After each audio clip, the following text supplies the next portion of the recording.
How to find random lives on Instagram. So all you have to do is to go here directly to your Instagram application, right? Now, Instagram has this new actually update that you cannot find any lives wherever you go. For example, here on your search bar, you cannot directly see or find random lives.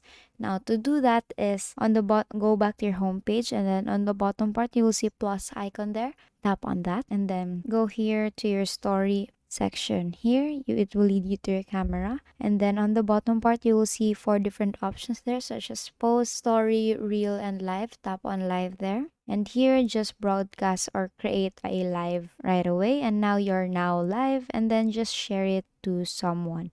So just share it to a family or to yourself, and then tap on send. And after it is successfully sent, turn off or stop the live there by clicking the X mark on the upper right. And then it will ask if you are sure if you want to end your live video, and then tap on end now.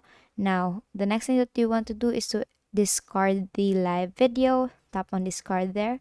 And here on your upper right, you will see the messenger icon there. Tap on that, and then go to the conversation or to the person that you just sent your live. And here, as you can see, you will see your live there, and then there's watch more. Tap on watch more, and basically you will see all the live section there. Tap on see all here to find random lives on Instagram. And basically that is how you find random lives on Instagram, and that is all for today. If this video helped you, please give us some thumbs up and subscribe to our YouTube channel for more tutorials. Thank you for watching.